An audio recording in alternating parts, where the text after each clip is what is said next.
Well, thank you. It is good to see all of you. Lunch must have been good. Everyone is smiling. The number of people attending this event has increased every single year. And I am told today that we have 1,340 people here. Give yourself a round of applause. This is fantastic. I am always wondering how we manage to squeeze at least a few more people in every single year. And then I remembered we've lost 1 million pounds. We're smaller. We can fit more people into a room. See, the benefits of a healthier community only continue to multiply.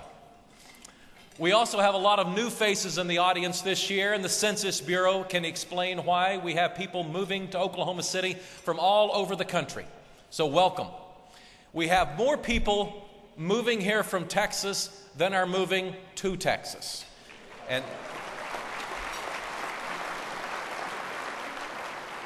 And the number of Californians moving in here is quite refreshing. If that includes you, we're glad you're here.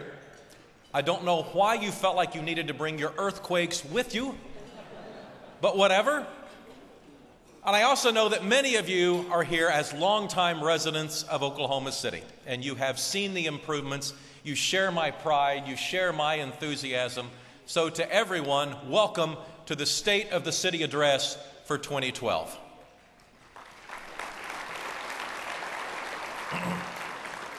One thing I enjoy about this event is getting to properly thank some people who do so much throughout the rest of the year to help drive our economy and help improve the quality of life in Oklahoma City. This is a Chamber of Commerce event, and would everyone who works on the staff of the Chamber please stand so we can show our appreciation. Roy and Carl and everyone standing, thank you very much for all that you do for us. And we have the best city council in the United States with us here today. 8 individuals who give generously with their time and their expertise. Members of the city council, I will call your name if you would please stand. And I don't know that all of them are here, but I think most of them are. And please hold your applause until the end. First of all, Gary Mars, representing Ward 1. Ed Shadid, Ward 2. Larry McAtee, Ward 3. Pete White, Ward 4. David Greenwell, Ward 5. Meg Salyer, representing Ward 6. Skip Kelly, Ward 7. And Pat Ryan, Ward 8. Now, please remain standing, and would all of our city employees that are here today also stand? Okay, and now, anyone who serves on a city commission, an advisory board, an oversight board, a MAPS 3 subcommittee, or one of our trusts, if that fits any of your categories, please stand. And now let's give our council, our city staff, and our community volunteers a round of applause. An amazing group of people. You may recall last year I spent quite a bit of time talking about all of the national acclamation that we were receiving. We were receiving honors on so many best of lists that it seemed like a good idea to kind of take stock and mention as many of them as we could. This year, though, I want to mention just one list, and then I want to drill down and kind of explore what it might mean. Last month, the Urban Institute took a look at the 100 largest metro areas in the country and ranked them for economic security.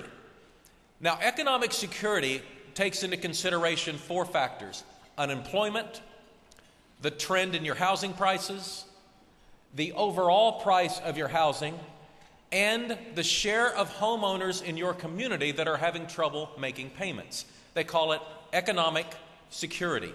It's kind of an indicator of your community's peace of mind. Well, we did pretty well. In fact, we were ranked number 1 in the country in economic security. We were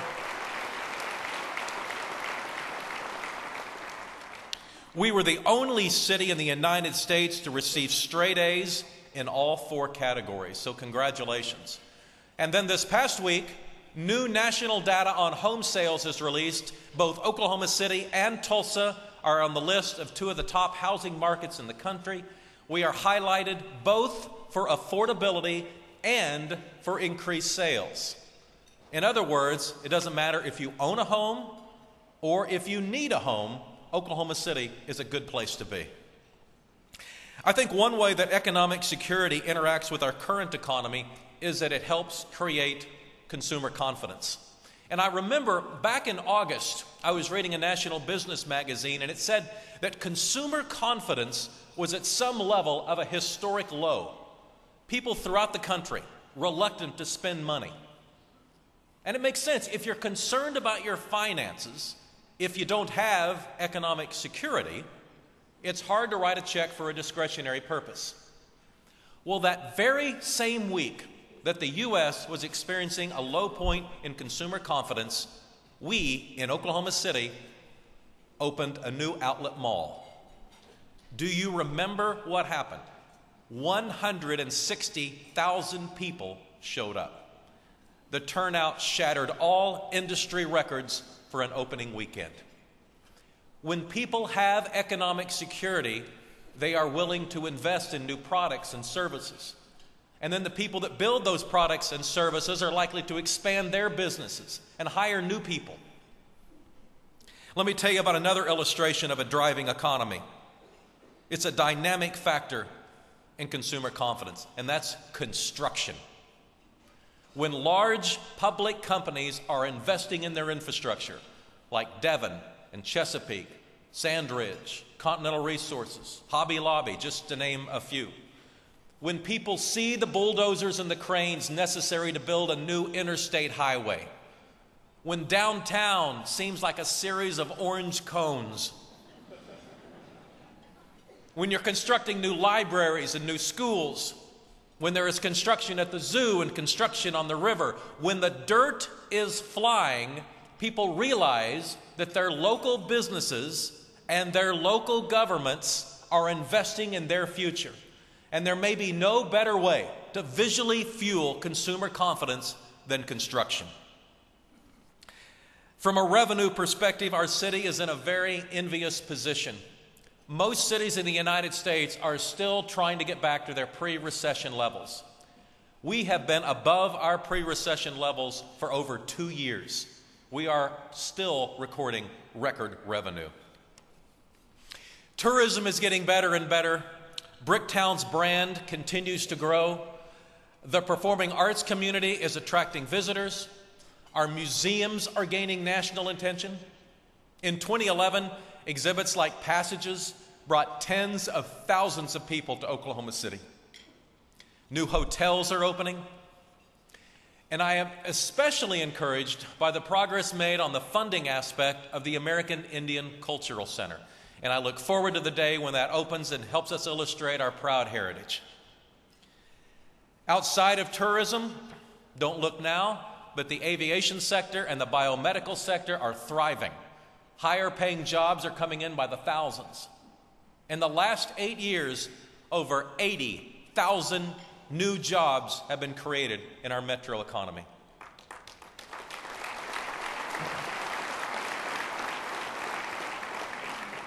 Our position relative to the world's economy is much similar to last year. We should not and we cannot ignore the fact that many of the world's financial markets are weak.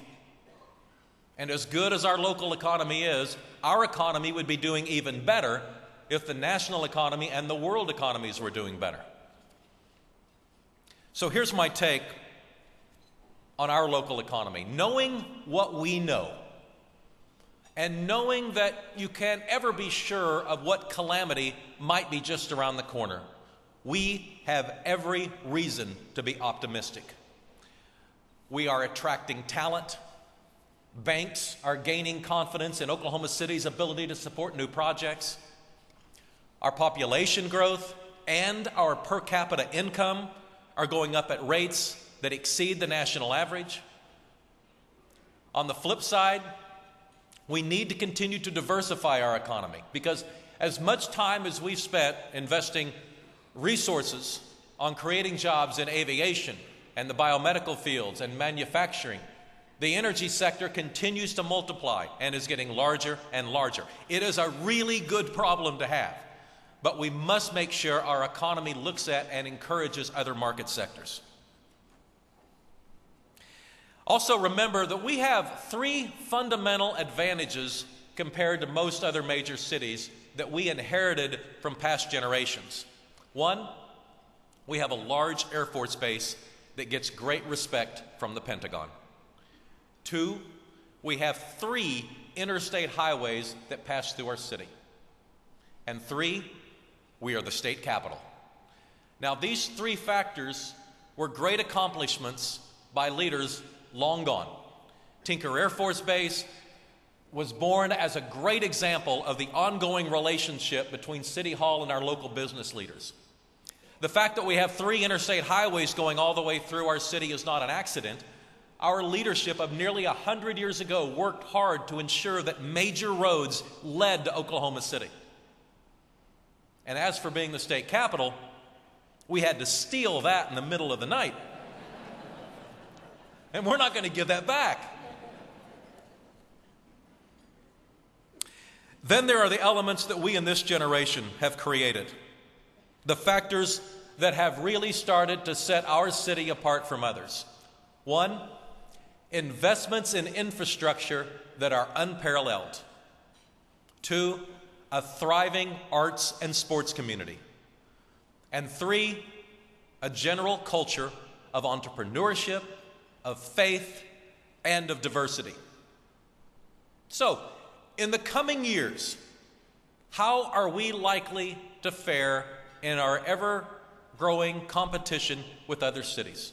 How are we likely to compare with our peers for jobs and the quality of life? Well, I can tell you sincerely, I would not want to be them. We're going to do well. As for the state of our city, I would be remiss if I did not spend some time, though, discussing the state of our health. Principally, too many of us smoke and too many of us overeat. 3 reasons, though, that our community's health is likely to get better. 1, our per capita income is rising.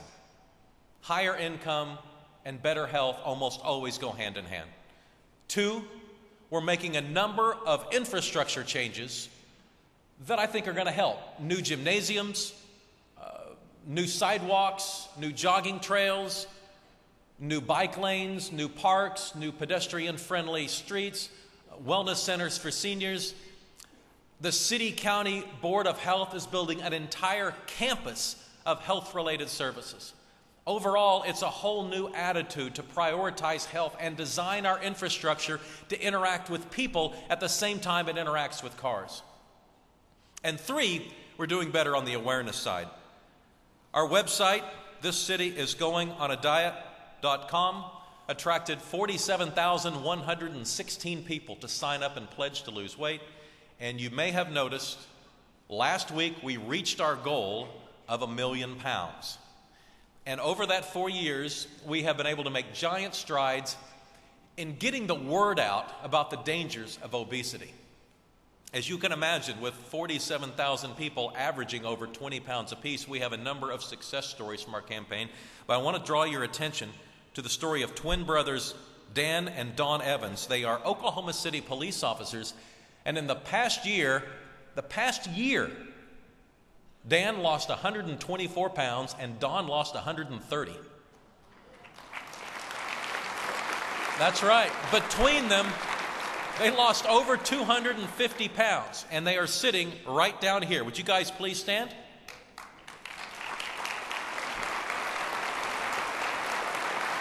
Great examples of taking control of their lives, and I am sure it was not easy, but when we made the announcement over at the zoo about the 1 million pounds, they stood up and spoke, and they said, it's that age-old combination of diet and exercise. It's not tricky. And we are proud of you too on multiple levels. Congratulations. And 2 days ago, I received an email. It says, Dear Mr. Mayor, Congratulations on the city hitting the 1 million pound mark. It takes a lot of hard work to lose weight. My name is Mason Carter Harvey from Guthrie. I wanted to sign up on the website but couldn't because I'm only 12.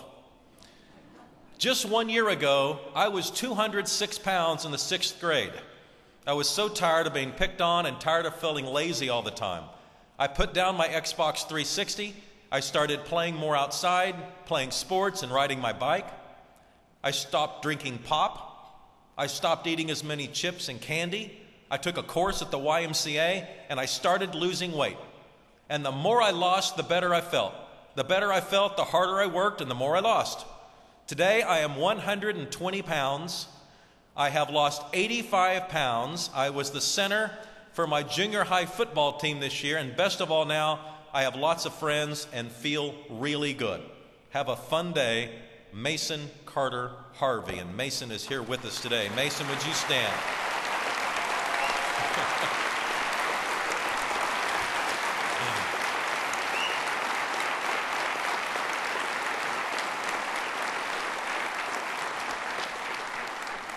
And he got out of school to come hear the mayor talk. What a day. Overall, there are 3 factors then that should make us optimistic about improving our health statistics: rising income, improved infrastructure, and better information. But at the end of the day, it's still going to come down to us. It's still going to come down to action. Our schools have improved their menus. There are signs that grocery stores with fresh fruits and vegetables are more likely to move into underserved areas. But better access alone is not going to be enough. We need a better attitude. And when you think about it, there is no reason we can't do better. We have placed higher and higher standards on this community time and time again. We must continue to place higher and higher standards on ourselves. Our approach to dealing with wellness, from the groundbreaking work at the City County Board of Health to our infrastructure changes, is drawing national attention as a model for other communities to consider. To that extent, give yourself a round of applause as we continue to prioritize health in this community.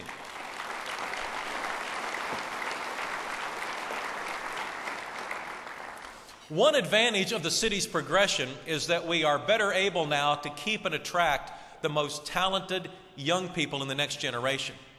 Young people with choices about where they're going to live.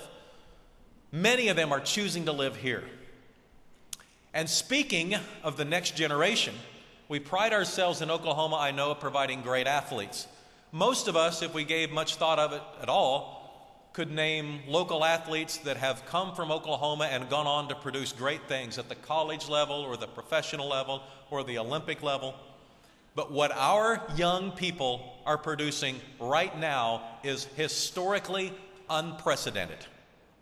You can start at the college level, where Brandon Whedon at Oklahoma State and Ryan Broyles at Oklahoma, both from our metro, both among the top college athletes in the country. But at the professional level, in the last 2 years, we have watched Sam Bradford become the #1 pick in the NFL draft, Blake Griffin become the #1 pick in the NBA draft, and this year in baseball, Matt Kemp became arguably the best player in the National League. He just signed an 8-year contract for $160 million. Having 3 of the best young stars in pro baseball, football, and basketball simultaneously is more than just remarkable. And in the last few years, all 3 have emerged from our playgrounds to the brightest stages that the world of professional sports has to offer. Meanwhile, the kids that are using our playgrounds today are getting new schools, new classrooms, new gymnasiums, new technology, all because of your investments in Maps for Kids.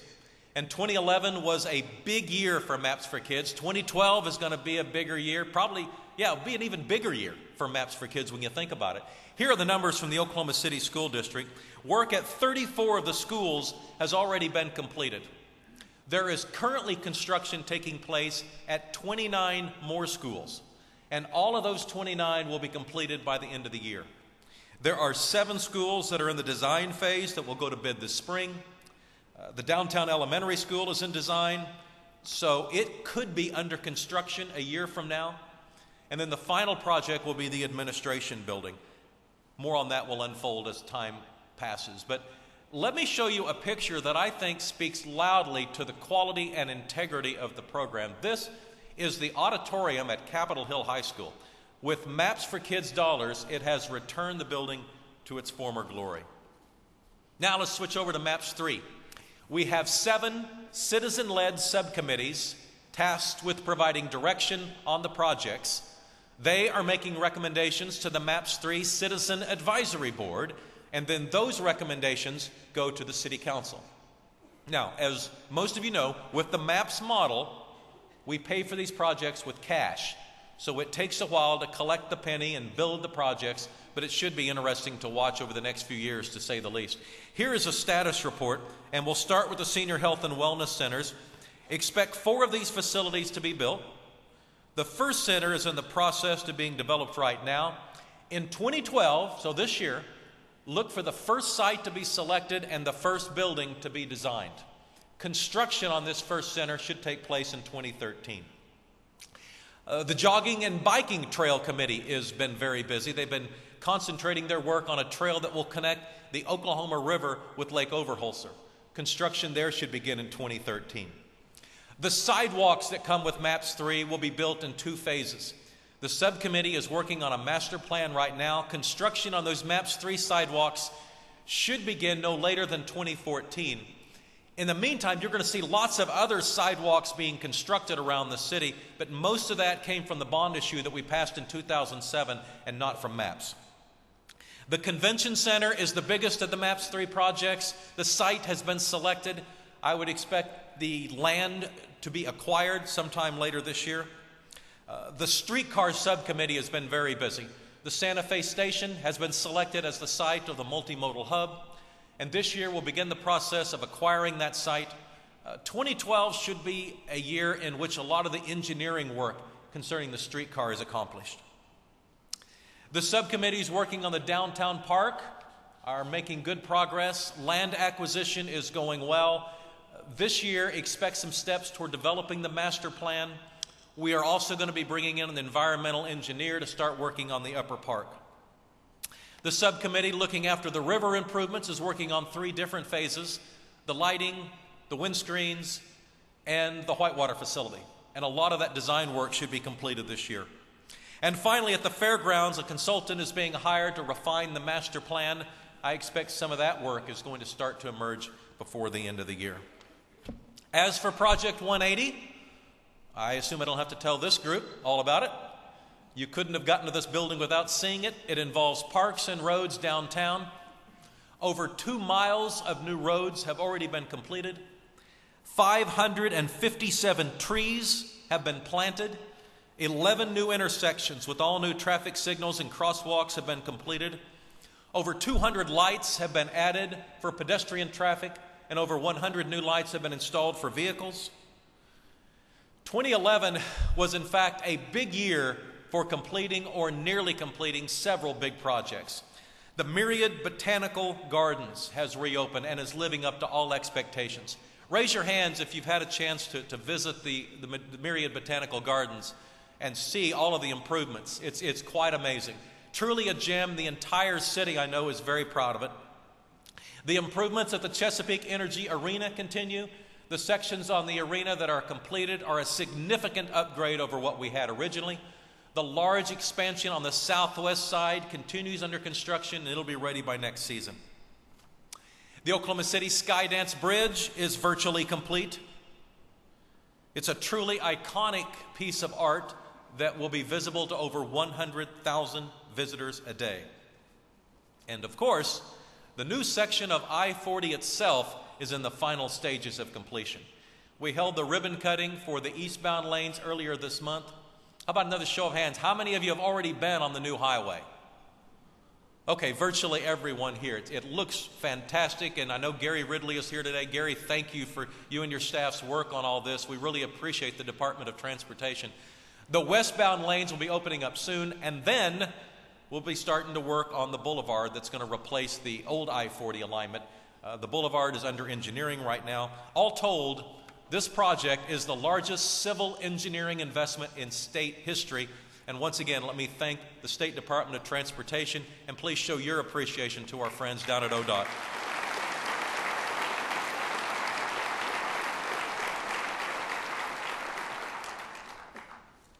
On the Oklahoma River, the Chesapeake Finish Line Tower is completed. One more element of what is becoming the finest venue in the world for the sports of rowing and canoe and kayak. At the fairgrounds, more investments in the horse show business. We remain the horse show capital of the world. 2011 was probably the biggest year we've had for retail in a long, long time. The outlet shops of Oklahoma City opened on August 5th. Sunflower Market opened in August. And Whole Foods opened up a 35,000 square foot store in November. Store officials with Whole Foods tell us that it was one of the top launches in their chain's history. And as for events, well, it doesn't get much bigger than the NBA playoffs. The Thunder advanced all the way to the Western Conference Finals in 2011. And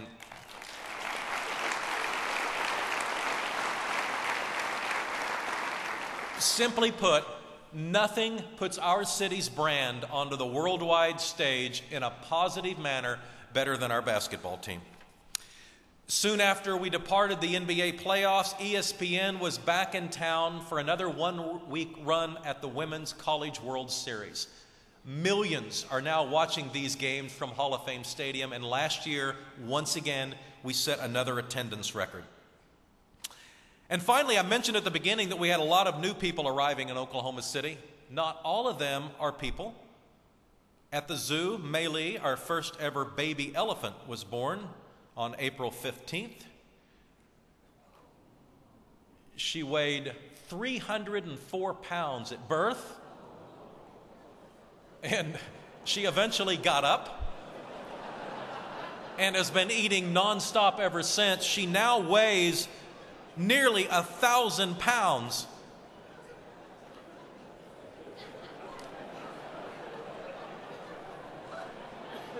Maylee is doing quite well. And our new elephant exhibit overall is quite incredible. And there's Rex. Rex is our new African elephant. He's 43 years old. He's just moved here from Canada. And I tend to think he's quite handsome. I like his rugged good looks. But it doesn't really matter what I think. We're hoping that Maylee's mother and Maylee's aunt think he is equally as handsome, because we'd like to see Maylee have a brother or a sister or a cousin real soon. So stay tuned and keep supporting one of the world's great zoos.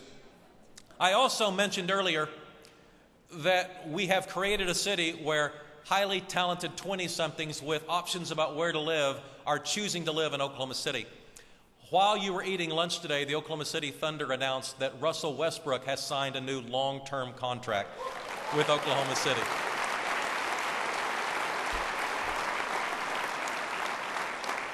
So congratulations to the Thunder. We appreciate everything you do for us.